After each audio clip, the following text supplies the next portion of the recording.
આજે કાર્યક્રમમાં જાહેરમાં કહ્યું હતું કે પોલીસ કર્મીઓને અપીલ એવી કરવાની હોય કે મારા ગુજરાતના કોન્સ્ટેબલ ભાઈ બહેનો, પોલીસ ઇન્સ્પેક્ટર, પીએસઆઈ, એસપી, ક્યાંય પણ ગાંજો, ચરસ, દારૂ વેચાય તો મારા ધ્યાન ઉપર લાવજો, હું તમને મદદ કરીશ કોઈ અડચણરૂપ બનતું હોય.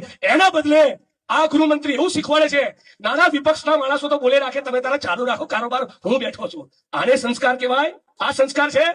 સંસ્કાર હોય તો તમારા વિધાનસભા ક્ષેત્ર સુરતની અંદરથી દારૂના અડ્ડા બંધ કરીને બતાવો. આ બધું એક તમને ચેલેન્જ આપું છું. અને અમારા આદિવાસી સમાજના ભાઈ બહેનો, આપણું બહુ શોષણ થયું. ભાઈ કઈ દાપણ કરતો હતો, એને ચેલેન્જ કરું છું.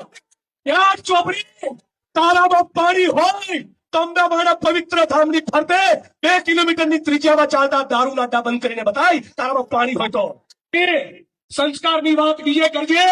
ગુજરાતના 250 તાલુકા અને 33 જિલ્લામાંથી કુટરખાના, જુગારના અડ્ડા, દારૂના અડ્ડા અને ડ્રગ્સના કાળા કારોબારમાંથી કયો ગુજરાતનો મંત્રી કમાય છે એ ગુજરાતની 6.5 કરોડ જનતા જાણે છે. લડિયા ચોપડી. હિન્દુ ધર્મમાં જેટલાની પણ આસ્થા છે એ તમામ આસ્થાના પ્રતીકોની ફરતે 2-2, 3-3 કિલોમીટરની ત્રિજ્યામાં છડે ચોક રાત દિવસ દારૂ, જુગારના અડ્ડા ચાલે છે. પાણી હોય તો એક અડ્ડો આવો બંધ કરીને બતાય. મારી તને ચેલેન્જ છે. તાકાત ફોજદારી કરવી છે માઇક પરથી. તાકાત હોય તો જવાબ આપો. આખી ભારતીય જનતા પાર્ટીને સવાલ પૂછે છે કોંગ્રેસ પરિવાર વતી કે તમારા શાસનમાં છેલ્લા 5 વર્ષમાં ગુજરાતના દરિયાકાંઠા પરથી 65,000 કરોડનું ડ્રગ્સ આવ્યું ક્યાંથી?